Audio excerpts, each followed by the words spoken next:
आप सभी को प्रभु यीशु मसीह के नाम में प्रेम नमस्कार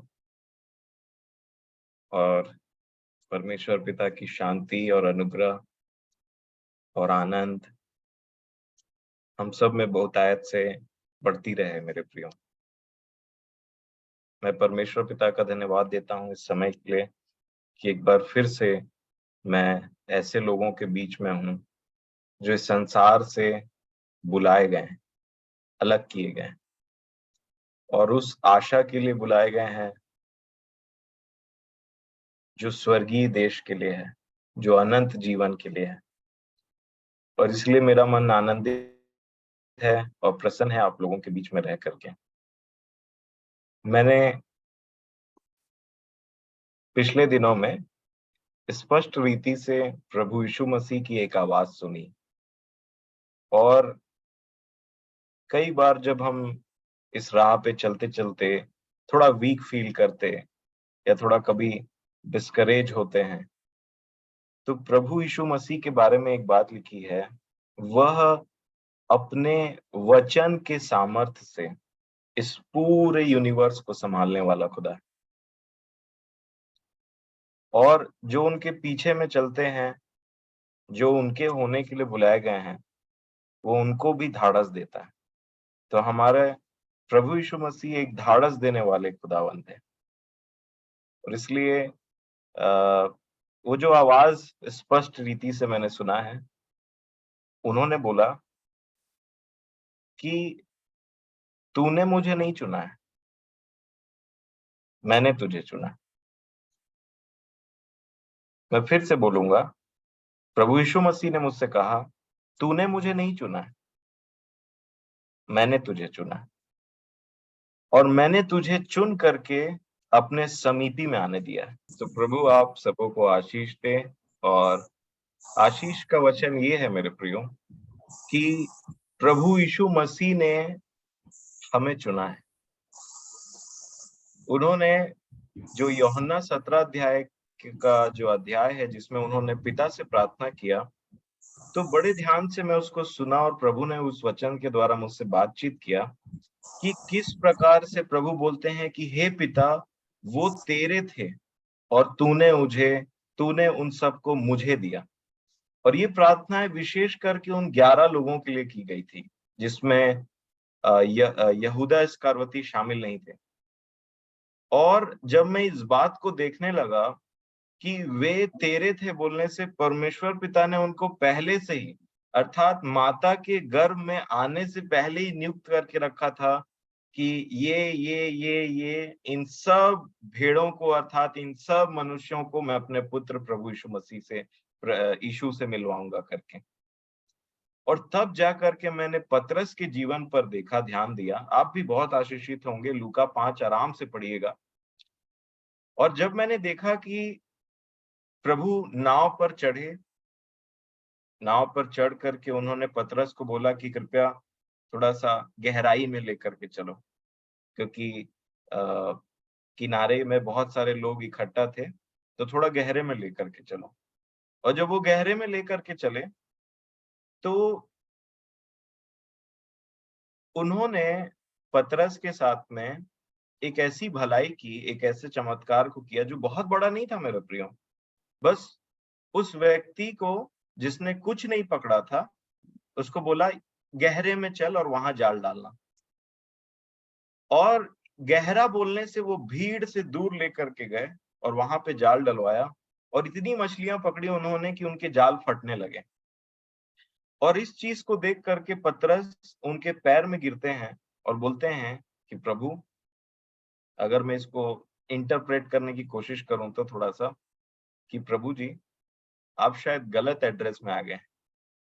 मैं इतनी भलाई डिजर्व नहीं करता, मैं उस लायक नहीं हूं कि मेरे साथ में कोई इतना भलाई करे, इतना चमत्कार करे। मेरे पास से चले जाइए, मैं एक पापी व्यक्ति हूं, ऐसा हिंदी में लिखा है। इंग्लिश में अगर उसको मैं बोलूं, सिनफुल मैन, वो बोलते हैं कि मैं एक पाप से भरा हुआ व्यक्ति हूं, मैं भरपूर हूं पाप से। और तब परमेश्वर का लिखा है यीशु मसीह के बारे में, वो अदृश्य परमेश्वर का प्रतिरूप है।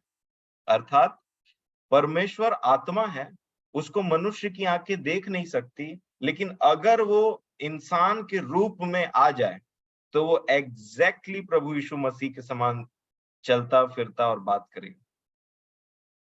और इसलिए फिलिप्पुस ने बोला कि पिता को दिखा दे, तो प्रभु ने बोला मैं इतने दिन से तेरे साथ में हूं, तू कैसे बोल सकता है कि मुझे पिता को दिखा दे। अर्थात परमेश्वर एक व्यक्ति को उसकी बुराई में अपने अपार प्रेम से जीतता है। मेरे प्रिय, मैं मान नहीं सकता यहाँ पे कोई ऐसा व्यक्ति बैठा हो और उसने वो बोले कि मैं जीवन पाया हूं और इसलिए जीवन पाया हूं कि मैंने कुछ भलाई की। हम सब बहुत बुरे थे और उस बुराई में उसने हमसे बहुत ज्यादा प्रेम किया। पतरस शादीशुदा व्यक्ति थे और कितने सालों का जीवन उनका पार हो गया था और वो पाप करते करते करते करते इतना पापी व्यक्ति बन गया और प्रभु यीशु मसीह ने आकर के उस पर दोष नहीं लगाया, परंतु जब पतरस ने उनकी भलाई को देखा तो अपने आप बोल दिया कि मैं एक पापी व्यक्ति हूं, मेरे पास से चले जाइए। तो इस तरीके से हर एक के जीवन में परमेश्वर ने हमसे ना हमारे कामों के अनुसार व्यवहार नहीं किया, परंतु हमें इतनी भलाई दी, इतना प्रेम दिखाया मेरे प्रियो, कि हमारा हृदय टूट गया। और जब हमारा हृदय टूट जाता है तो एक व्यक्ति प्रभु के पांव पे गिरने लग जाता है बिना कुछ बोले, और उसने अपने आप बोल दिया कि मैं एक पापी व्यक्ति। और तब परमेश्वर का ये प्रेम दर्शाता है कि उनका चुनाव कैसे होता है। और इसलिए मैं आप लोगों को और अपने आप को परमेश्वर की दया के अनुसार धन्य समझता हूं, क्योंकि हमने परमेश्वर को नहीं चुना, परमेश्वर ने हमको चुना है। पवित्र शास्त्र आरंभ ही ऐसा होता है, आदि में परमेश्वर। अर्थात हमारे जीवन के आदि में जहां तक भी हम पहुंचे हैं, उसके शुरुआत जो है वो हमसे नहीं हुआ, वो परमेश्वर से हुआ। ये हो नहीं सकता कि परमेश्वर आपको आपकी सेवकाई किए बिना आपसे सेवकाई ले ले। आप समझिएगा इस बात को। यीशु परमेश्वर के रूप में आया, परमेश्वर के रूप में था, परंतु सेवक की समानता में हो गया। वो सेवकाई करने आया था। और जब उन्होंने बोला कि मनुष्य का पुत्र इसलिए नहीं आया है कि उसकी सेवा टहल की जाए, आप समझिए प्रभु आपको आशीष दे रहे। और तब प्रभु यीशु मसीह ने पतरस और चेलों के साथ में एक काम किया, इसी कड़ी में जो मैं बोल रहा हूं, और वो ये है कि प्रभु यीशु मसीह एक अंगोछा उन्होंने बांधा बढ़िया से और बोला कि अब मैं तुम्हारे पांव धोऊंगा। तो वो पांव धोने लगे, और जब वो पतरस के पास में आए तो पतरस ने बोला, प्रभु क्या तू मेरे पांव धोएगा? ऐसा कभी नहीं होगा। तो प्रभु यीशु मसीह ने बोला कि यदि मैं तेरे पांव को न धोऊं, न साफ करूं, तो तेरा और मेरा कोई संबंध नहीं। अर्थात इससे पहले कि वो पांव सुसमाचार का प्रचार करने जाएं, इससे पहले कि वो पांव परमेश्वर के राज्य के बारे में बताने जाएं और परमेश्वर की सेवकाई की जाए, परमेश्वर स्वयं आपकी सेवकाई करता है। प्रभु यीशु मसीह स्वयं आपकी सेवकाई और मेरी सेवकाई करता है। और इसलिए उन्होंने बोला कि ये होने नहीं पाएगा कि तू मेरी सेवकाई करे उससे पहले मैं अगर तेरी सेवकाई ना करूं। ऐसा परमेश्वर है हमारा मेरा। और उसने चेलों के पांव धोया, और उसका यही तात्पर्य था। मैं आज मुझे मौका दिया गया था तो मैंने एक भीड़ से बोला कि बताइए, सुसमाचार आपने सुना पहले कि उसके लिए कुछ किया था पहले? हम सुसमाचार को सुनते हैं कि परमेश्वर ने हमारे लिए क्या किया, परमेश्वर के पुत्र ने हमारे लिए क्या किया, और तब हम उसको ग्रहण करके अपना जीवन देते हैं, और तब परमेश्वर हमसे बोलता है कि हमको क्या करना है। तब पिता हमको बोलते हैं, तब प्रभु का ये वचन हम पर पहुंचता है, फिर हम कुछ करने के लिए निकलते हैं। और इसलिए आप सोचिए, और ये सब बातें ना अपने विषय में सोच करके, विश्वास करके एक आनंद से जीवन जीने का ये मसीही जीवन है। जहां आपका और मेरा प्रभु बोल रहा है, वो बोलते हैं कि तुमने मुझे नहीं चुना, मैंने तुम्हें चुना। और इसलिए अगर हमने प्रभु को चुना होता तो हम डिस्करेज हो सकते थे, हम फेलियर हो सकते थे, हम फेल हो सकते थे। लेकिन अगर उसने हमको चुना है तो वो हमको संभालना जानता है मेरे प्रिय। उसने अपने पिता से प्रार्थना किया और बोला, एक भी भेड़े नहीं खोई पिताजी, सिर्फ उस दुष्ट का, उस विनाश के पुत्र को छोड़ करके, क्योंकि वो उस चीज के लिए बना था। परंतु उनको छोड़ मैंने एक को भी नहीं खोया, अर्थात एक एक को संभाल के रखा जो आपके थे, और आपने उन्हें मुझे दिया। भजन संहिता 65 अध्याय के चौथे वचन में एक वचन पढ़िए तो, भजन संहिता 65 और उसका 4। देखिए क्या लिखा है, कैसे परमेश्वर चुनता है। क्या ही धन्य है वह जिसको तू चुनकर अपने समीप आने देता है, कि वह तेरे आंगनों में वास करे। हम तेरे भवन के अर्थात तेरे पवित्र मंदिर के उत्तम उत्तम पदार्थों से तृप्त होंगे। धन्यवाद, आमीन। लिखा है चौथे वचन में, क्या ही धन्य है वह जिसको तू चुनता है और अपने समीपी में आने देता है, अपने वचन को पढ़ने देता है, अपने आप से अपने आप को अप्रोच करने देता है, मतलब प्रार्थना करने के लिए देता है, अपने आप को जानने का अवसर देता है। सोचिए, लिखा है क्या ही धन्य है वह व्यक्ति जिसको तू चुनकर अपनी समीपी में आने देता है मेरे प्रिय। और परमेश्वर ने मुझे और आपको इस तरीके से बुलाया, और उसने हमारा चुनाव इसलिए नहीं किया, सबसे बेहतरीन बात यह है कि हम उस योग्य थे, परंतु इसलिए किया क्योंकि उसको यही भाया, क्योंकि उसको यही भाया। और मैं समझता हूं कि हम लोग दुनिया में शायद सबसे ज्यादा ऐसे लोग थे जिनको परमेश्वर की बहुत ज्यादा जरूरत थी, औरों से भी ज्यादा। और इसलिए उसने चुन करके अपने समीपी में मुझे और आपको बुलाया। अरे ये तो, इसकी दशा तो बहुत ज्यादा खराब खराब है, ये पता नहीं इसका क्या होगा मेरे बिना। परमेश्वर ने हमको अपने पुत्र में बुलाया है मेरे प्रिय, चुन करके बुलाया। कोई एक मछुआरा जो बोल रहा है मैं पाप से भरा हुआ व्यक्ति हूं, मेरे पास से चले जाइए, वो बोल रहा है तुझे को तो पकड़ने के लिए आया हूं मैं।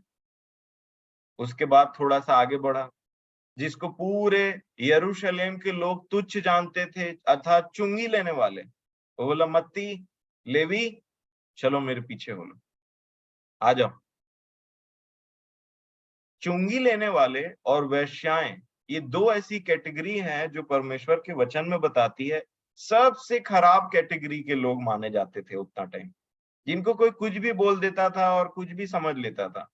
प्रभु यीशु मसीह थोड़ा आगे चलते हैं, लेवी को बुलाया। तो बताइए इसमें हमारी योग्यता कैसी।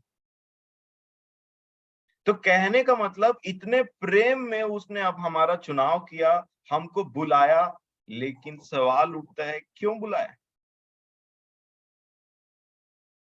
इस संसार की आबादी को अगर आप देखेंगे तो बहुत बड़ी आबादी है मेरे प्रिय। आप जहां रहते हैं वहां पे बहुत बड़ी आबादी है, बहुत सारे लोग रहते हैं, लेकिन वो चुन करके अपने समीप आने देता है, अपनी समीपी में बुलाया। और जब अपनी समीपी में बुलाता है, जैसे मूसा को बुलाया, इतने सारे इजरायली लोग थे, मूसा को उन्होंने जब बुलाया और मूसा जब उनके करीब आए, तो करीब आने के बाद में जो मूसा है, उनको परमेश्वर ने पवित्रता का ज्ञान समझाया कि तू आ तो गया वैसे, लेकिन जो तू समीपी में चला आ रहा है, और जो तू मेरे समीपी में आ रहा है, और जिस जगह में तू खड़ा होकर मुझसे बात कर रहा है, वो जगह कैसी है, पवित्र है। तो परमेश्वर एक पापी व्यक्ति को बुलाता है और उसको अपने पुत्र में शुद्ध करके, धर्मी बना करके, उसको जस्टिफाई करके, उसको धर्मी बना करके उसको पवित्र बनाने का काम करता है। अर्थात अपने पुत्र के समानता में, जो परमेश्वर के समानता में ऑलरेडी है, उसके समानता में मुझे और आपको बढ़ाने का काम होने लग जाता है।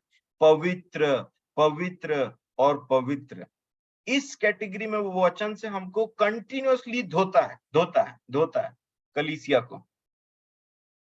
और जब हम साफ होते रहते हैं तो आप पता है आपको क्या होता है, हमको इस संसार में से चुन करके बुलाया है।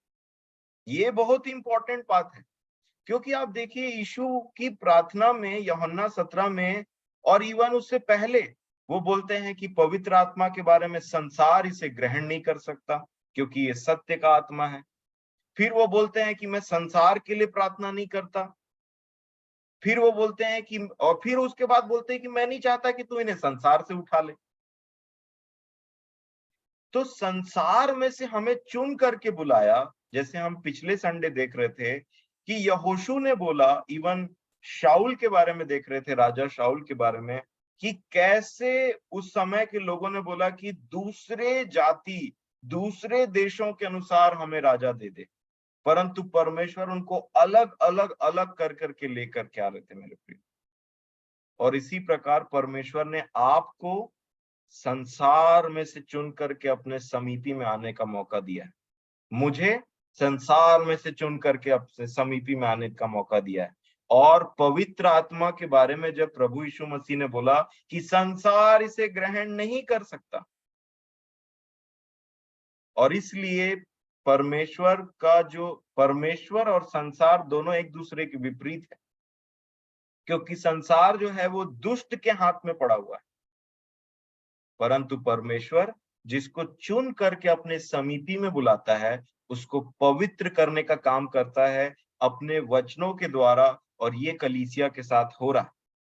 और एक बात ध्यान देने का बिल्कुल अवसर है यहाँ पे, जहां पे यीशु ने पतरस से एक जबरदस्त बात बोला था, वो ये है कि पतरस अर्थात जीवता पत्थर, तुझ पर मैं अपनी कलीसिया बनाऊंगा जिस पर अधोलोक के फाटक कभी प्रबल नहीं होने पाएंगे। अर्थात वो कलीसिया और वही कलीसिया जो इस पूरे पृथ्वी मन में से बन रही है। परमेश्वर हर देशों, हर गांव, हर जगह में से कुछ को चुन करके अपने पास आ रहा है, और विशेष करके वो सबको मौका देता है, लेकिन बहुत कम है जो परमेश्वर को प्रेम करके उसके तरफ खींचते हैं। लिखा है, जैसे तुम्हें सुसमाचार सुनाया गया, उसी प्रकार बहुतों को भी सुसमाचार सुनाया जाता है, परंतु उन्होंने उसकी प्रतीति नहीं की। एक जगह ऐसे लिखा, अपने विषय में परमेश्वर की इच्छा को टाल दिया, ऐसे करके लिखा है शास्त्री और फरीसियों के बारे में। लेकिन मेरे प्रियो, बड़े ध्यान से देखिए, जब परमेश्वर मुझे और आपको चुन करके निकाल रहा है, तो संसार से अलग करने का काम हो रहा है। और इसलिए जब वो संसार से मुझे और आपको अलग करता है, तब हम ऐसी बातों को जानते हैं, ऐसी चीजों को सीखते हैं जो संसार के समझ में आने नहीं आता है। और इसीलिए प्रभु यीशु मसीह अपनी वो कलीसिया को लेने के लिए आने वाला है जल्द ही, जो संसार से अलग की गई है और अंश अंश करके अपने प्रभु यीशु मसीह के समानता में बदली गई। रोमियो की पत्री, उसका 1 अध्याय, देखिए क्या लिखा है यहाँ पे। रोमियो की पत्री उसका 1 अध्याय और 6वें वचन और 7वें वचन को पढ़िए। रोमियो 1:6 और 7, जिनमें से तुम भी यीशु मसीह के होने के लिए बुलाए गए हो, उन सब के नाम जो रोम में परमेश्वर के प्यारे हैं और पवित्र होने के लिए बुलाए गए हैं। लिखा है कि तुम भी यीशु मसीह के होने के लिए बुलाए गए हो, यीशु मसीह के लिए होने के लिए, उसके होने के लिए बुलाए गए हो। और साथ में लिखता है कि उन सब के नाम जो रोम में परमेश्वर के प्यारे हैं और पृथ्वी और पवित्र होने के लिए बुलाए गए हैं। तो बुलाए तो गए, और दूसरा भाग क्या है, क्यों बुलाए गए? ताकि वो हमको पवित्र और पवित्र और पवित्र बनाता चले। और मेरे प्रियो, ये ये जो बाइबिल है, ये जो चिट्ठी है, इसी से पता चलता है कि ये पृथ्वी के लिए नहीं लिखी गई है, सब संसार के लोगों के लिए नहीं है ये। कभी वो इफिसियों के लिए लिखता है, उसमें भी बताता है कि मैं किन लोगों को लिख रहा हूं। अभी रोम में जितने को लिखा है कि रोम, यहाँ पे उन सब के नाम, सब लोग, लेकिन केवल वही जो बुलाए गए।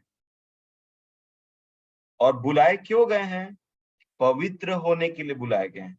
हमको पवित्रता का एबीसीडी भी नहीं पता रहता है, लेकिन परमेश्वर का पवित्र आत्मा, जो सत्य का आत्मा है और जो पवित्र का आत्मा है, वो हमें पवित्र पवित्र पवित्र बनाने का काम करता है। और इसीलिए परमेश्वर का आत्मा जब हमको पवित्र बनाता है, तो वो दिखाता है कि संसार किस रीति पर चल रहा है, और परमेश्वर का वचन हमें कैसी शिक्षाओं को देता है। एक जगह लिखा, तुमने मसीह में ऐसी शिक्षा नहीं पाई। और इसलिए एक विषय जिसको हम पिछले दिनों ध्यान दे रहे थे, मैं आपसे वही विषय के बारे में बात करूंगा कि ये पवित्रता को परमेश्वर का वचन कैसे समझाता है। और इसका जो एक भाग जो हमने पिछले दिनों यहोशू की पुस्तक में पढ़ा था, 24 अध्याय में, मैं विश्वास करता हूं कि जितने उस दिन उपस्थित थे, उनको ये बात स्मरण होगा कि यहोशू, और पिछले संडे हमने पवित्रता के विषय में जो देखा था, जो परमेश्वर पिता के वचन से और जो प्रभु ने हमारी सहायता की थी, हमने किन विषयों को देखा था जब हमने पवित्रता के विषय में बात की। और मैं जल्दी से आपका ध्यान यहोशू की पुस्तक 24 अध्याय और उसका 19 वचन में ले जाना चाहूंगा। यहोशू 24 अध्याय और 19 वचन। यहोशू ने लोगों से कहा, तुमसे यहोवा की सेवा नहीं हो सकती, क्योंकि वह पवित्र परमेश्वर है, वह जलन रखने वाला ईश्वर है, वह तुम्हारे अपराध और पाप क्षमा ना करेगा। यहोशू ने बोला कि तुमसे परमेश्वर की सेवा नहीं हो सकती है, क्योंकि वो एक पवित्र परमेश्वर है। लेकिन जब लोगों ने बोला कि हम परमेश्वर ही की सेवा करेंगे, अर्थात उस पवित्रता में हम परमेश्वर की सेवा करेंगे, और हम जान के कि वो एक पवित्र परमेश्वर है, उसकी सेवा करेंगे, तो परमेश्वर के दास ने, जो परमेश्वर को भली भांति जानने वाला दास था, जिसके पास परमेश्वर का वचन पहुंचा करता था, उसने बोला 23 वचन में, देखिए क्या बोला, कैसे पवित्रता में सेवा कर पाओगे?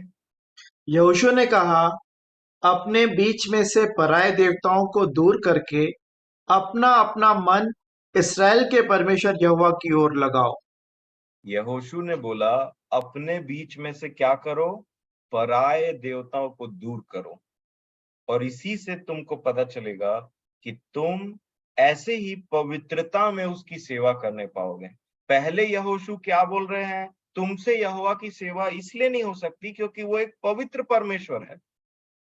और प्रजा का काम क्या होता था पता है? वो क्या कर रहे थे कि परमेश्वर की सेवा करते करते मूर्तें, अर्थात दूसरे भी देवताओं की वो सेवा किया करते थे। तो यहोशू ने बोला, आज तुम चुन लो कि तुम किसकी सेवा करोगे। और जब हम चुनते हैं कि हम पवित्र परमेश्वर की सेवा करेंगे, तब पवित्र आत्मा धीरे धीरे हमको उन पुराने देवता, अर्थात वो देवताओं को दिखाना शुरू करता है जिसको हम इससे पहले नहीं जानते थे। और वो हमारे बीच में और हमारे मन में भरे रहते हैं। और जब परमेश्वर का आत्मा अंदर आता है, तो आप पुराना नियम, अर्थात पूरा पुराना समय इस बात का गवाह है कि जहां परमेश्वर का उपस्थिति होता है, अगर वहां अन्य देवता भी है, तो उनके मुंडी हाथ कट पीट के फेंकाए रहते हैं। और यही काम पवित्र आत्मा करता है मेरे प्रियो, पवित्र बनाने का काम। और जब बोल रहा है कि तुम अपने बीच में से उन अन्य देवताओं को निकाल करके फेंको, तो मैं आज आपको एक देवता को बताता हूं जिसको आपको और मुझे ध्यान करने का बहुत जरूरत है। मैं नहीं बोलता कि इसमें एक बार में सुना और परफेक्ट हो गए, परंतु इसके विषय में जानना और इसको एज अ देवता जानना बहुत जरूरी है, तब आप उसके साथ में वैसा ट्रीट करेंगे। लूका रचित सुसमाचार, लूका 16 और 13 वचन। लूका 16 उसका 13 वचन। कोई दास दो स्वामियों की सेवा नहीं कर सकता, क्योंकि वह तो एक से बैर और दूसरे से प्रेम रखेगा, या एक से मिला रहेगा और दूसरे को तुच्छ जानेगा। तुम परमेश्वर और धन दोनों की सेवा नहीं कर सकते। कोई दास दो स्वामियों की सेवा नहीं कर सकता।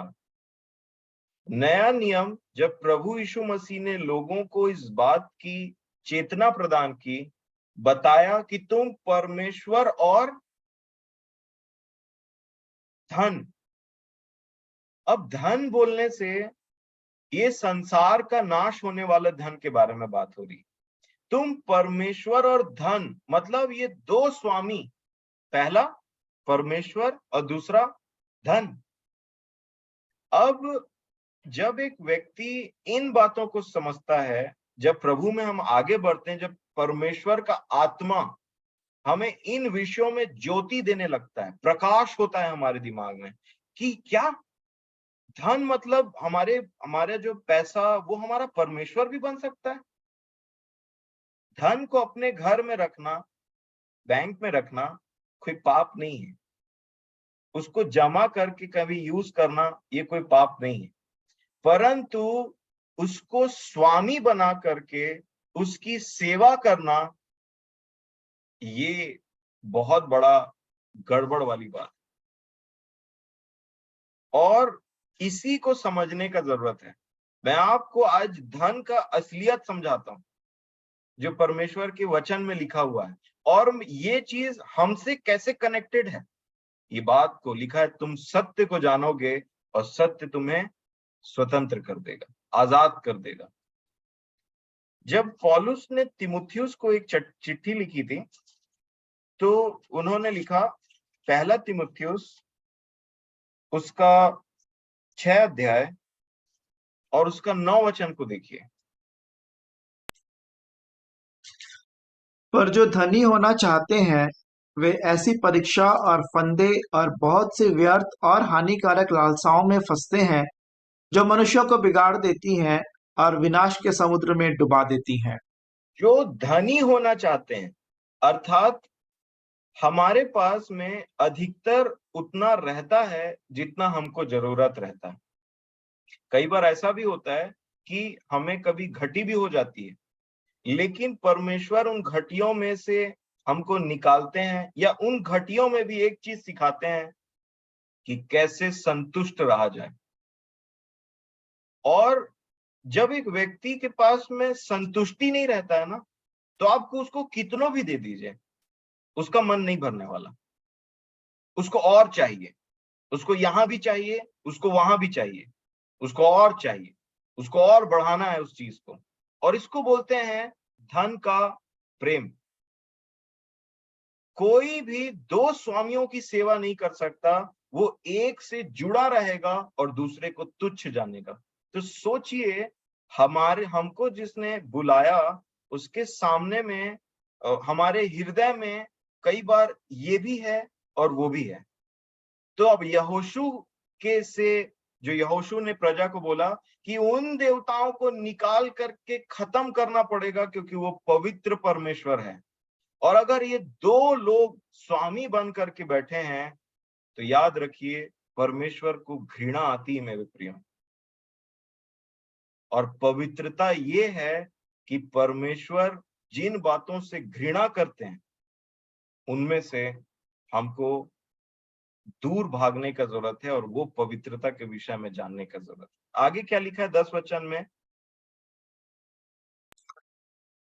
क्योंकि रुपए का लोभ सब प्रकार की बुराइयों की जड़ है, जिसे प्राप्त करने का प्रयत्न करते हुए बहुतों ने विश्वास से भटक कर अपने आप को नाना प्रकार के दुखों से छलनी बना लिया है। क्या है? रुपए का लोभ सब प्रकार की बुराई का जड़ है।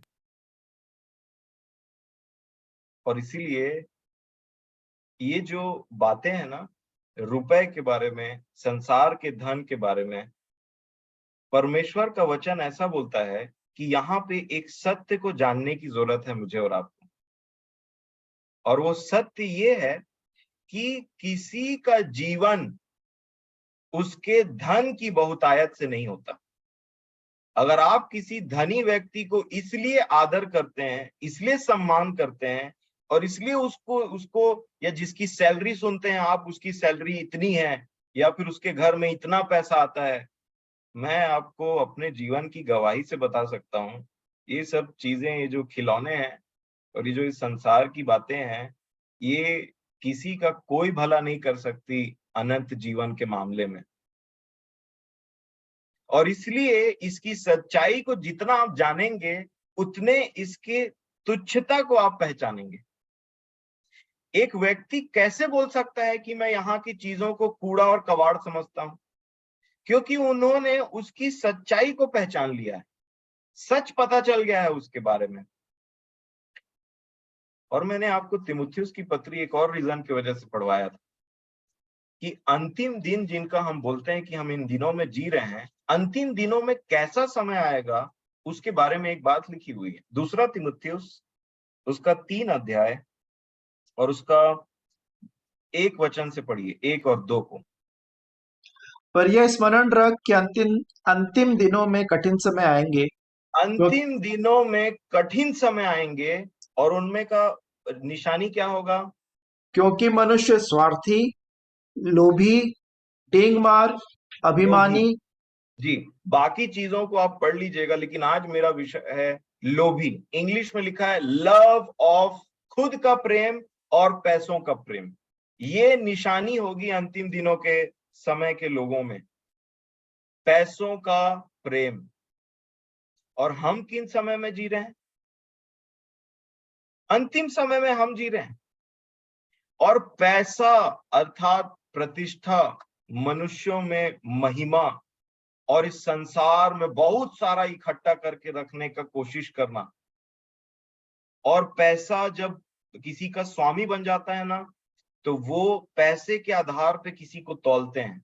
मैं ऐसा किया करता था। मेरे को वो लोगों के प्रति बहुत आदर आने लग जाता था जो लोग ज्यादा पैसा वाले या जिनकी सैलरी ज्यादा हुआ करती थी।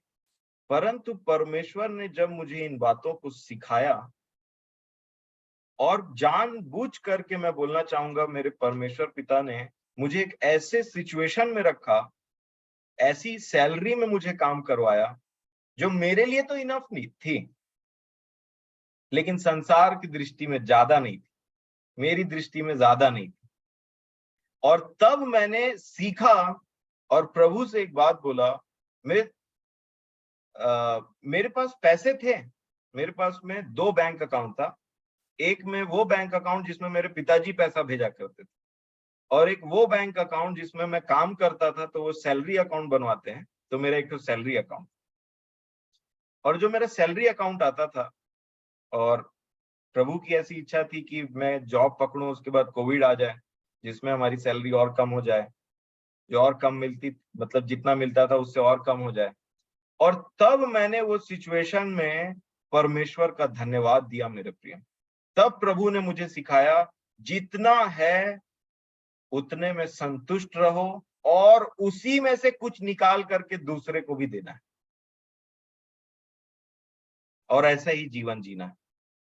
तब मैंने अब तब मैंने इन चीजों को और भी गहराई से सीखा, और मैंने वो बैंक अकाउंट जिसमें मेरे पिताजी पैसा भेजा करते थे, उसको छूना बंद कर दिया। और यही मान लिया कि ये जो कट करके मेरे पास सैलरी आ रहा है, उसमें से भी मेरा मंथली रेगुलर खर्चा होता था। हर वीक एक अच्छा खासा अमाउंट चला जाता था एक मेरे ट्रीटमेंट के ऊपर में। लेकिन मैंने उसमें सीखा, जैसे पौलुस बोलते हैं, मैंने सीखा है कि कैसे संतुष्ट रहो। और इसलिए मेरे प्रियो, पैसा आपको डिफाइन नहीं करता। आप ये मत सोचिएगा दूसरे लोगों के समान में जो बोलते हैं परमेश्वर ने बड़ी आशीष दी है। कई बार परमेश्वर हमें आशीष देते हैं पैसों के रूप में, नो डाउट, और इसलिए देते हैं ताकि हम दूसरों की भी भलाई सुधि लेना शुरू करें। इसलिए पैसा दिया जाता है कई बार हमारी जरूरत से ज्यादा। और इसलिए जब परमेश्वर आपको पैसों को, आपकी सैलरी को, आपके प्रमोशन या फिर आपको पैसों के रूप में आपको जब बढ़ाते हैं, तब ये बात समझने की है कि उसको कैसे खर्च करें। ये नहीं सोचना है कि और क्या क्या खरीद लें और क्या क्या कैसे हो जाए। जरूरत की चीजें खरीदनी अलग बात है, लेकिन एक बात लिखा है, भजन संहिता का लेखक लिखता है, यदि धन संपत्ति बढ़ जाए तो भी उस पर मन न लगाना। ये बहुत ही समझने वाली बात है, क्योंकि अगर आपका उस पे मन लग गया तो आपका दिमाग आपको इधर उधर सोचने पे मजबूर करेगा। वो दिखाएगा कि तू ये कर सकता है, यहाँ जा सकता है, ऐसा पहन सकता है, और उन्हीं बातों में हम आगे बढ़ने लग जाते हैं और आप कभी भी संतुष्ट नहीं होने पाएंगे, जो मैंने अपने जीवन से सीखा है। परंतु जब मैंने इसकी सच्चाई को जाना, जब मैंने धन नाम के शब्द के सच्चाई को जाना, मैं यहाँ पे अपना एक और व्यक्तिगत अनुभव आपके साथ एक्सपीरियंस करना चाहूंगा। कई बार जिनके पास नहीं होता है ना, उनको लगता है कि शायद जब मेरे पास बहुत हो जाएगा तो मेरे को बहुत ज्यादा आनंद आएगा, सुख मिलेगा और बहुत ज्यादा मजा आएगा। बड़ा गाड़ी में घूमूंगा और बड़े घर में रहूंगा और अच्छा खाना खाऊंगा। परंतु जब आप उस पॉइंट में पहुंच जाएंगे ना, तब आपको समझ में आएगा कि ये चीज कितनी खोखली। और इसीलिए मेरे प्रियो, प्रभु आपकी सब कमी घटियों को पूरा करे, लेकिन साथ ही साथ आपको संतुष्ट रहना सिखाए। क्योंकि कई बार ऐसा होता है, कई बार नहीं, अब चूंकि परमेश्वर के वचन में लिखा है तो ये ही सत्य है, ये ही सत्य है। मैं आपको एक वचन पढ़ करके दिखाता हूं।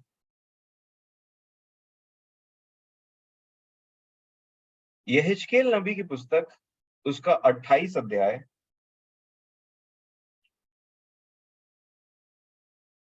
और 4 वचन से पढ़िएगा तो। यहेजकेल 28 का चौथा वचन से आगे। तूने अपनी बुद्धि और समझ के द्वारा धन प्राप्त किया और अपने भंडारों में सोना चांदी रखा है। तूने बड़ी बुद्धि से लेन देन किया, जिससे तेरा धन बढ़ा और धन के कारण तेरा मन फूल उठा है। जी, क्या लिखा लास्ट में? और धन के कारण तेरा मन फूल उठा है। तूने बड़ी बुद्धि से लेन देन किया, जिससे तेरा धन बढ़ गया, और धन बढ़ गया तो तेरा मन फूल उठा। और ये वचन में लिखी हुई सत्य बात है। ऐसा नहीं है कि राजा दाऊद के पास धन नहीं था, अब्राहम के पास में धन नहीं था, धनी थे, परंतु उन्होंने परमेश्वर को अपना परमेश्वर माना और धन को इस पृथ्वी में रहने का साधन माना, जिससे वो शरीर को तृप्त किया करते थे, और कभी भी अपने धन को अपना परमेश्वर नहीं होने दिया। और यही बात को लूका 16 में प्रभु बता रहे हैं, जो अधर्म के धन में विश्वास योग्य नहीं है, उसको सच्चा धन कौन देगा? जो इसमें संतुष्ट नहीं है, उसको स्वर्गीय बातों को कौन बताएगा? जो इसके लोभ में पड़ा है, इसके लालच में पड़ा है, जो वो स्वामी की सेवा कर रहा है, वो दूसरे स्वामी की सेवा कैसे करेगा? ये इम्पॉसिबल है। और इसीलिए जब हम परमेश्वर को जान जाते हैं ना सच में, तब समझ में आने लगता है कि ये कितना कूड़ा और कबाड़ा टाइप का चीज है सच में। यद्यपि ये एक ऐसा साधन है जिससे परमेश्वर के नाम से जो अपना सब कुछ छोड़ करके परमेश्वर की सेवकाई में लगे रहते हैं, उनका उनका मदद हम करते हैं। उनकी सहायता हम करते हैं, जिनको जरूरत है उनको हम उधार देने का काम करते हैं। और यही बात समझना है मेरे प्रियो, ये अगर परमेश्वर बन के बैठा है इधर ना, तो वो हमेशा परमेश्वर को चैलेंज करता रहेगा जिसको हम परमेश्वर बोल रहे हैं। अब इसकी सच्चाई को जानते हैं जो प्रभु ने मुझे सिखाया। नीति वचन 13 अध्याय, ये धन की परिभाषा यहाँ पे एक बात में लिखी हुई है। नीति वचन 13 अध्याय उसका 8 वचन। नीति वचन 13 का 8, प्राण की छुड़ौती मनुष्य का धन है, परंतु निर्धन घुड़की को सुनता भी नहीं। प्राण की छुड़ौती मनुष्य का धन है। तो धन की परिभाषा क्या है मनुष्य के लिए? प्राण की छुड़ौती मनुष्य का धन है। और इसीलिए यीशु गरीब हुआ ताकि मैं और आप धनवान हो जाए। और उसने हमारे प्राण की छुड़ौती के लिए अपने प्राण को दिया। मेरे प्रियो, जब मैंने इस वचन को पढ़ा ना, तब मानो मेरी आंखों में एक ज्योति आई और मैंने इस बात पर विश्वास किया। और जब आप इन वचनों को पढ़ते हैं कि लिखा है कि प्राण की छुड़ौती मनुष्य का धन है, तब जो परमेश्वर आपके साथ करते हैं वो रोमियो की पत्री में लिखा हुआ है कि होता क्या है। जहां पे रोमियो 12 का 2 मैं और आप जानते हैं, लिखा है कि इस संसार के सदृश न बनो, परंतु तुम्हारे मन के नए हो जाने से तुम्हारा चाल चलन बदलता चला जाए। ये कुछ ऐसी शिक्षाएं हैं, ऐसे वचन हैं, ऐसा ज्योति है मेरे और आपके लिए, जिनसे हमारा मन जो है, लिखा है मन के नए हो जाने से चाल चलन अपने आप बदलता चला जाता है। और ये मन का नया होना ही परमेश्वर के वचन से होता है।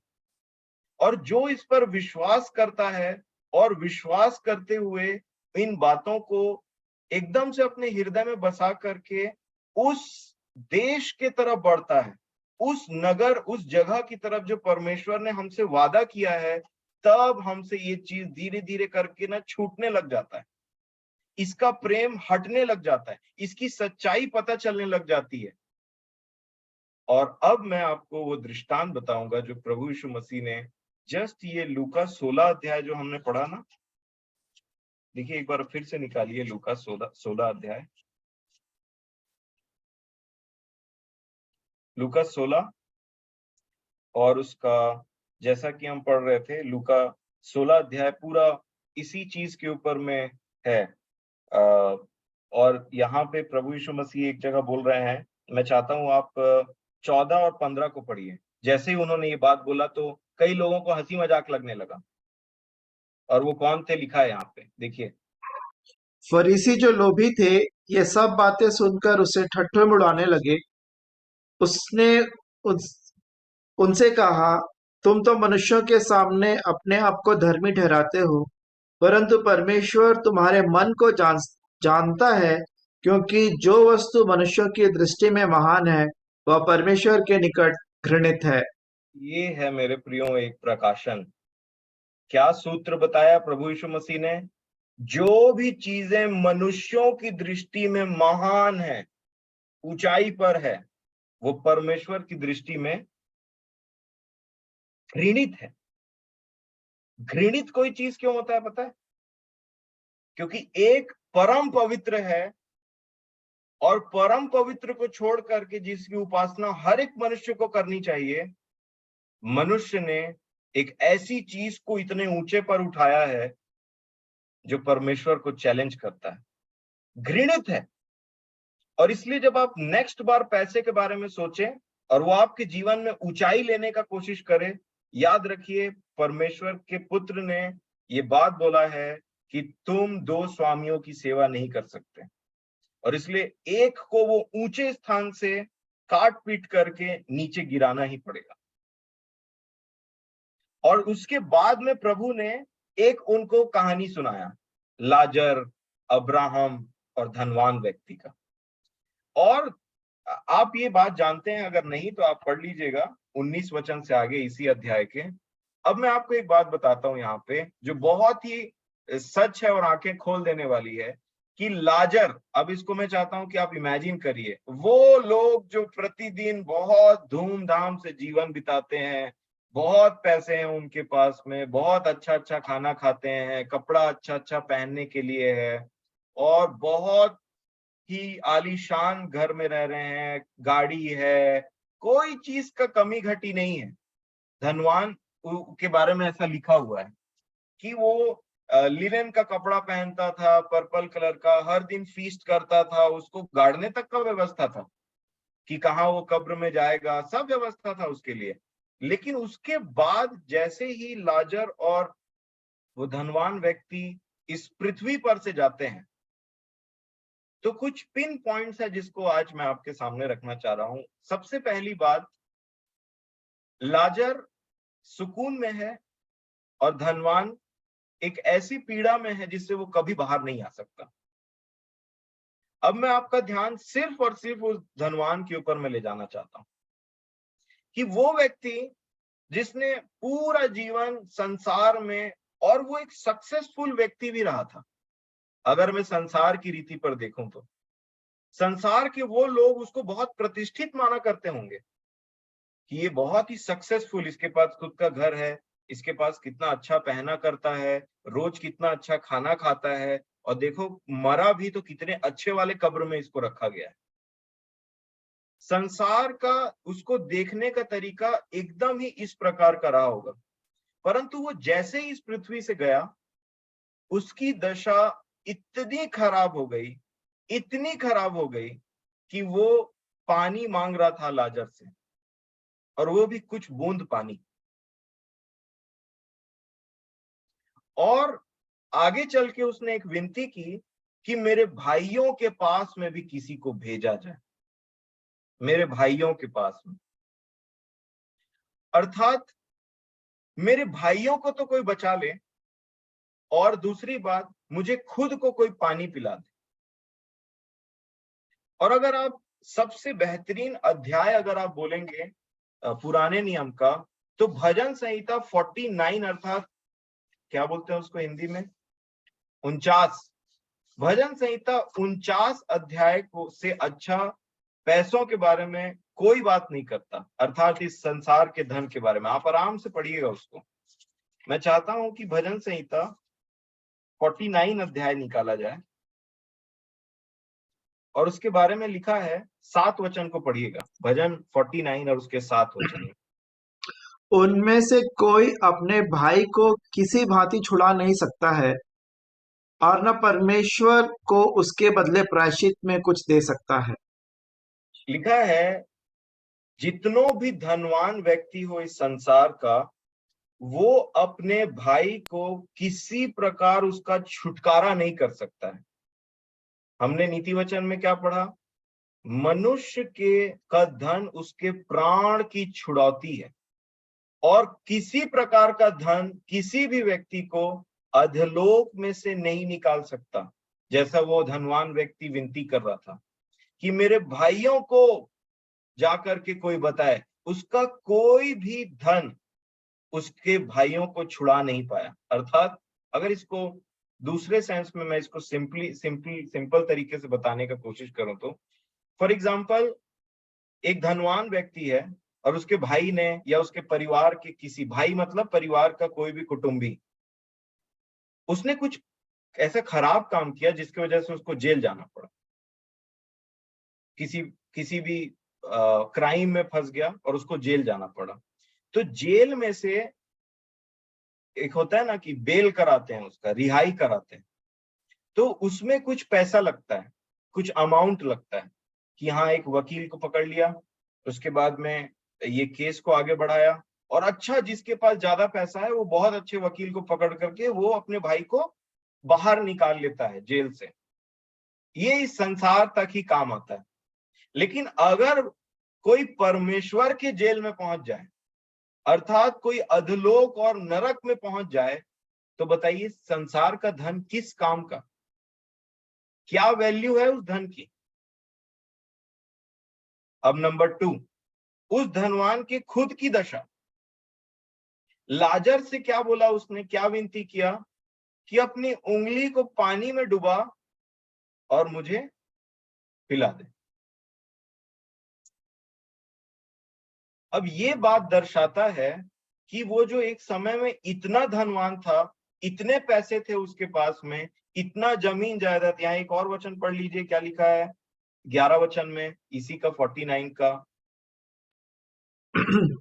वे मन ही मन यह सोचते हैं कि उनका घर सदा स्थिर रहेगा और उनके निवास पीढ़ी से पीढ़ी तक बने रहेंगे, इसलिए वे अपनी अपनी भूमि का नाम अपने अपने नाम पर रखते हैं। भूमि का मारपीट, जमीन अपने नाम पर, मेरे नाम में होना चाहिए वो जमीन। लिखा है वो सोचते हैं कि उनके निवास पीढ़ी से पीढ़ी तक बने रहेंगे और इसलिए वह अपनी अपनी भूमि का नाम अपने अपने नाम पर रखते हैं। ये फलाना आदमी का भूमि है, परंतु बाइबल में लिखा है स्वर्ग भी परमेश्वर का है और जो पृथ्वी है उसने मनुष्यों को केवल रहने के लिए दिया है, रेंट में। और जो कुछ भी यहाँ है वो सब उसका है। और यहाँ पे नीचे में लड़ाई झगड़ा चलते रहता है, मेरे नाम का, उसके नाम का। आगे क्या लिखा है, और 13 वचन को पढ़िए तो क्या लिखा है इसमें। उनकी यह चाल उनकी मूर्खता है, तो भी उनके बाद लोग उनकी बातों से प्रसन्न होते हैं। उनकी बात, ये तो मूर्खता है ही, उनके बाद लोग उनकी बातों से प्रसन्न भी होते हैं। अर्थात ऐसे लोग स्पीच देते हैं बड़े बड़े स्टेज में, सक्सेसफुल बनो, ऐसा बनो, वैसा बनो, और सब लोग मुंह से लार टपकाए उनकी बातों को सुनते रहते हैं करोड़पति बनने के लिए, कि हम भी सक्सेसफुल बनेंगे, हम भी मेहनत करेंगे, बहुत बड़ा आदमी बनना है, कोई ऐसी चीज नहीं रहनी चाहिए जिसके खरीदने के लिए, खरीदने से पहले हमको उसका प्राइस टैग देखना पड़े। ये है सक्सेस, इतनी सैलरी होगी तब उसको सक्सेसफुल। ये संसार का कूड़ा कबाड़ा है। और इसके अंत में उसके आगे का वचन क्या लिखा है, वे अधोलोक की मानो भेड़ बकरियां ठहराए गए हैं, मृत्यु उनका गड़रिया ठहरी, और भोर को सीधे लोग उन पर प्रभुता करेंगे और उनका समझ गए। सुंदर सॉरी क्या लिखा है, वे यहोवा मेरा चरवाहा है, परमेश्वर हमारा चरवाहा है, प्रभु यीशु हमारा चरवाहा है। और ऐसे लोगों का चरवाहा कौन है, मृत्यु उनका गड़रिया है, लिखा है। अधलोक पहुंच रहे हैं लोग, उनको चरा करके वो अधलोक लेकर के जा रहा है। हमारा परमेश्वर हमको स्वर्ग का रास्ता दिखा रहा है और संसार का ईश्वर वो धन उनको अधलोक का रास्ता दिखा रहा है। वो अधलोक के मानो कौर ठहरे हुए हैं। और वो धनवान व्यक्ति कहाँ था, कहाँ पड़ा हुआ है वो धनवान व्यक्ति, अधलोक में।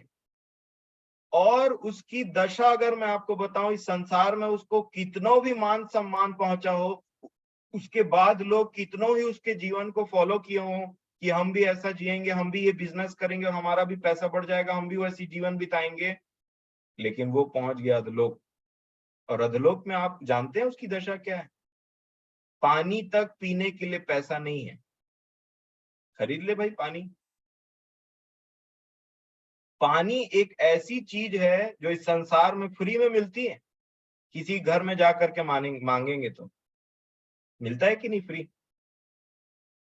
कोई पैसा लेता है।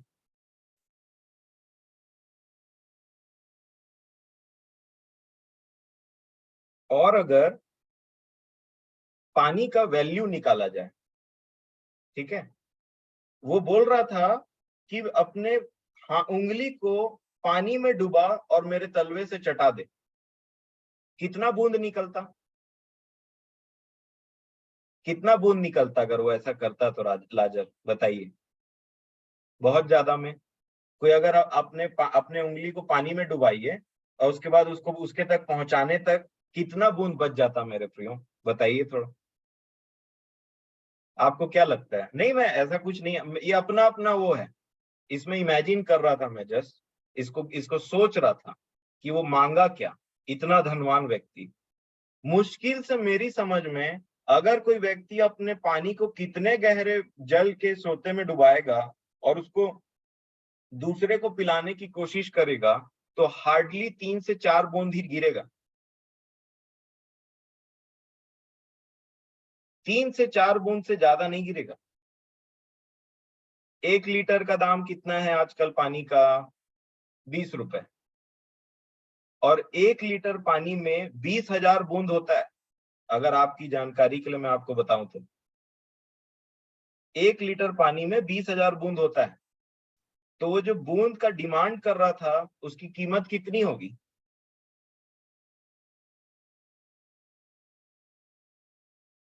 1 लीटर पानी में 20,000 बूंद, तो 1, 2, 3 बूंद की कीमत कितनी होती पता है? 1 पैसे से भी कम, अर्थात फ्री। उतना भी अफोर्ड नहीं कर पा रहा था वो, उतना भी पैसा नहीं था उसके पास, या कुछ नहीं था उसके पास कि वो उसको दे दे। तो अपने प्राण को अधलोक से स्वर्ग लोक में ट्रांसफर करने की तो बहुत दूर की बात है। कहने का तात्पर्य ये है, ये सब मैं आपको इसलिए बता रहा हूं ताकि आप समझें और सच्चाई को जानें कि पैसा ही सब कुछ नहीं होता है। किसी का जीवन उसकी धन की बहुतायत से नहीं होता है। धन संपत्ति चाहे बढ़ भी जाए तो भी उस पर मन नहीं लगाना। धन एक ऐसा परमेश्वर है जिसको प्रभु यीशु मसीह ने स्वयं बोला कि कोई भी सेवक 2 स्वामियों की सेवा नहीं कर सकता। और इसलिए मेरे प्रियो, ये बातें आप सोचिए कि आपके जीवन में किस किस एरिया में लागू होती है, क्योंकि परमेश्वर का वचन व्यर्थ ही नहीं पहुंचता है। और ये आपको पवित्रता की ओर बढ़ाएगा, अर्थात उन देवताओं को, अगर ये बातें ऐसी हैं, तो उनको आपके जीवन में से निकाल करके एकमात्र परमेश्वर की सेवा करने का अवसर, या आपके माइंड को ये सब बातें रिन्यू करेंगी। तुम्हारा मन बदलेगा और तब तुम्हारा चाल चलन बदलेगा। आपके मन के अंदर में ये शिक्षाएं जैसे ही जाएंगी, अब जैसे ही इनको ग्रहण करेंगे, वैसे ही आपका जीवन निरंतर आगे बदलता चले जाएगा। और इसीलिए कभी भी आप किसी व्यक्ति को देखें और बोलें कि ये सक्सेसफुल आदमी, इससे कुछ, ये एक मतलब कितना अच्छा से इसने ये किया, इसका जमीन वहां पे है, इसका ये, तो इन शिक्षाओं पे याद रखिएगा। नंबर 2, आपके पास में जितना परमेश्वर ने दिया है ना, उतना में संतुष्ट रहने का सीखना है। ये आंख, ये मन कई बार आपको और मुझे वो चीजें दिखाती हैं जो हमारे हैसियत से बाहर की बात है। मैं अगर अपने जीवन की बात करूं तो मेरे पास में बुलेट था, रॉयल एनफील्ड का एक गाड़ी था। और जब मैं काम कर रहा था, जब मैंने देखा कि मेरी सैलरी उतनी नहीं है, क्योंकि वो माइलेज बहुत कम देता था, और उसके माइलेज कम देने के चलते में मेरा पेट्रोल का पैसा ज्यादा बढ़ता था हर महीने। और मैं देखता था कि मेरे दोस्त के पास में एक तो स्कूटी है और उसमें तो उसको उतना पैसा नहीं लगता है। मैं पूछता था उससे, कितना पैसा लगता है आपको, कितना पैसा लगता है तेरे को कि इतना महीने का निकल जाता है? तो मेरे को एक ऐसा अमाउंट बताता था जो मेरे को लगता था मैं बहुत ज्यादा पे कर रहा हूँ। और जब मैंने अपनी सैलरी को देखा कि मेरी सैलरी उतनी नहीं है कि मैं उसको भी उतना अफोर्ड कर सकूं, मैं आपको सच बता रहा हूं, मैंने अपनी गाड़ी को वही रीजन से बेचा था कि मैं एक ऐसी गाड़ी में घूमूंगा ही नहीं जो मेरी हैसियत से बाहर है। और इसलिए मैंने वो गाड़ी को जब बेचा, तब मैंने देखा कि मेरा जो एक्सपेंडिचर है वो पेट्रोल के मामले में थोड़ा कम हो गया, तो मैं उस पैसे को कहीं और इस्तेमाल कर सकता था। तो अगर आप इन चीजों को सच में, आपको ये आपके अंदर की लालसा है कि मेरे जीवन का केवल एक प्रभु होना चाहिए। क्या बोला उन्होंने? कोई व्यक्ति 2 स्वामियों की सेवा नहीं कर सकता। और मेरे प्रियो, यही तो बात है, हमारे मन में ये बातें रहती हैं। प्रभु आप पर दोष नहीं लगा रहा है, आपको बस हमारे जीवन के प्रभुओं को वो दिखा रहा है, और वो बोल रहा है कि जब तक ये भी प्रभु है तब मैं प्रभु नहीं बन सकता। और इसीलिए एक वचन पढ़ करके हम इसको खत्म करें। पहला कुरिन्थियों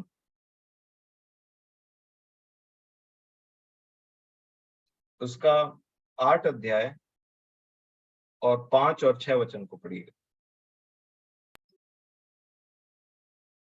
यद्यपि आकाश में और पृथ्वी पर बहुत से ईश्वर कहलाते हैं, जैसा कि बहुत से ईश्वर और बहुत से प्रभु हैं, तो भी हमारे लिए तो एक ही परमेश्वर है, अर्थात पिता, जिसकी ओर से सब वस्तुएं हैं और हम उसी के लिए हैं, और एक ही प्रभु है, अर्थात यीशु मसीह, जिसके द्वारा सब वस्तुएं हुई और हम भी उसी के द्वारा हैं।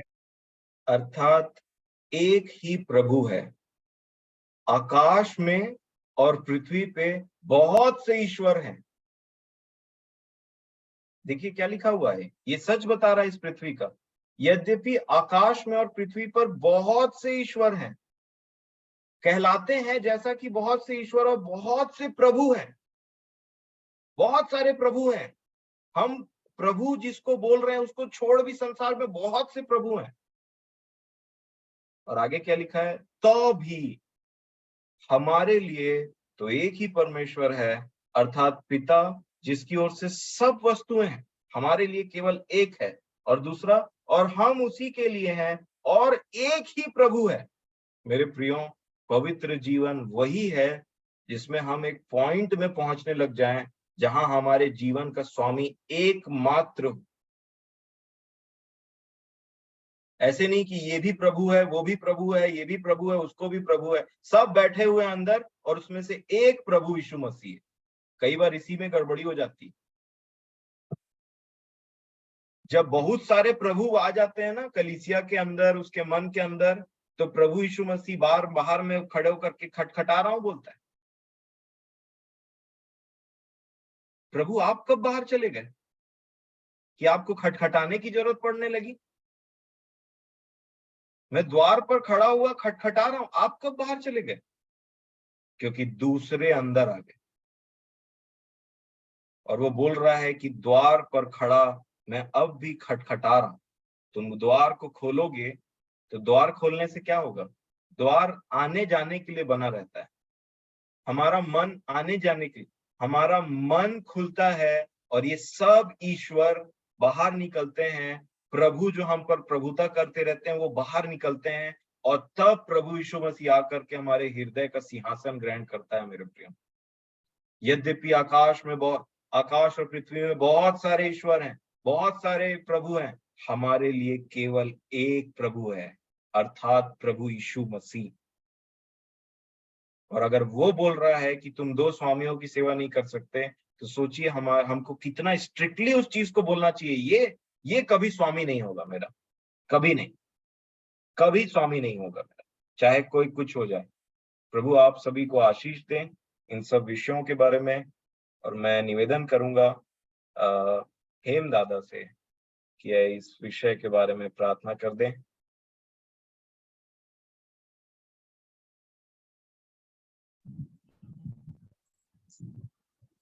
आइए प्रार्थना करेंगे।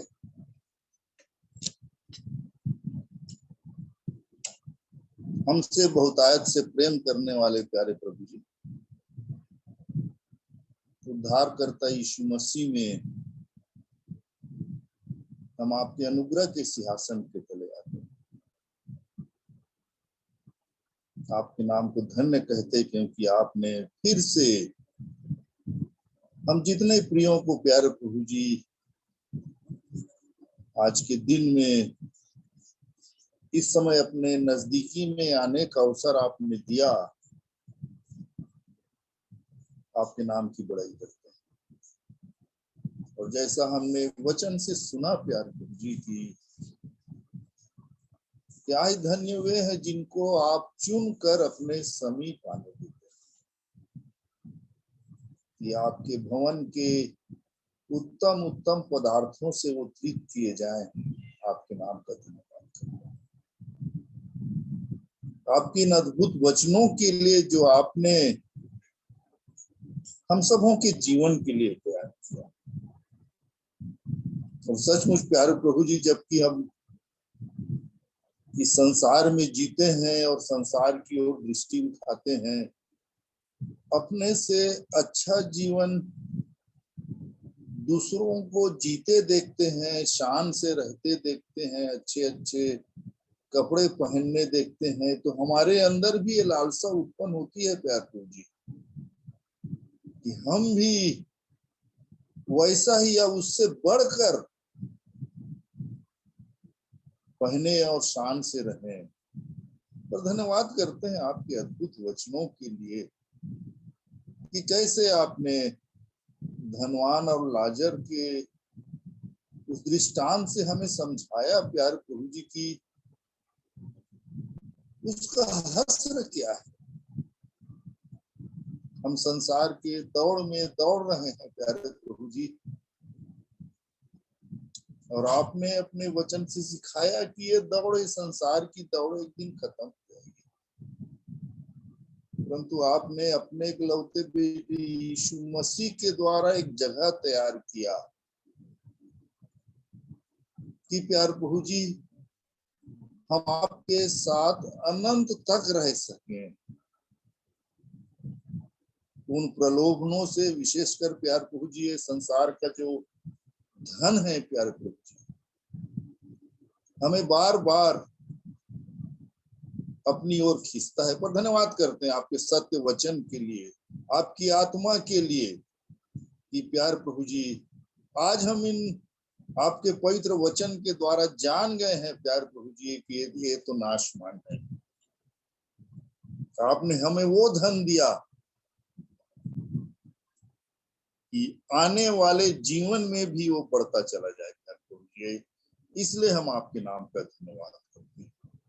और जैसा आपने वचन से सिखाया, प्राण की छुड़ौती मनुष्य का धन है प्यारे प्रभु जी, हम आपके नाम का धन्यवाद करते हैं।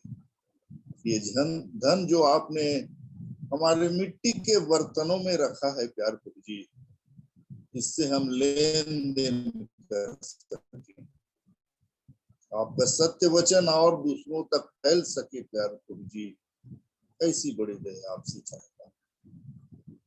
आपने बेटे की सहायता की, अपनी आत्मा द्वारा अगुवाई किया, और हम सब प्यारे प्रभु जी आपके वचन से आशीषित हुए। धन्यवाद करते हैं।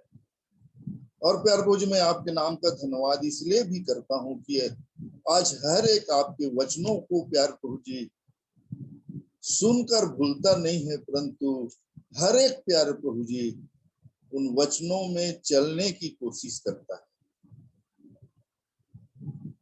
इसलिए मैं आपके नाम का धन्यवाद करता हूँ, बड़ी सहायता चाहता हूँ। आपने अद्भुत रीति से हमारी आंखों में ज्योति आने दिया है कि प्यारे प्रभु जी हम उन सब बातों को देख सके, जैसा आपका वचन कहता है कि अनदेखे को देखते हुए चलना। प्यारे प्रभु जी इसमें मेरी और मेरे हर एक प्रियों की सहायता करे, क्योंकि देखी हुई वस्तुएं थोड़े दिन की हैं, पर अनदेखी सदैव बनी रहती है, ऐसा आपका वचन हमें सिखाता है प्यारे प्रभु जी। इसलिए हम आपके नाम का धन्यवाद करते हैं। इस समय को आपने हम सबों के जीवन में जोड़ा, धन्यवाद करते हैं। इस रात्रि में भी आप हमारे अद्भुत रक्षक हो, अपने हर एक प्रियों के जीवन को जो नहीं जुड़ सके उन पर भी आपकी बड़ी दया चाहते। आपने प्रार्थना सुनी, धन्यवाद करते हैं, और धन्यवाद के साथ इस प्रार्थना को उद्धार करता पवित्र प्रभु यीशु मसीह के नाम से मांगते हैं, सुनिए बेहतर। आमीन।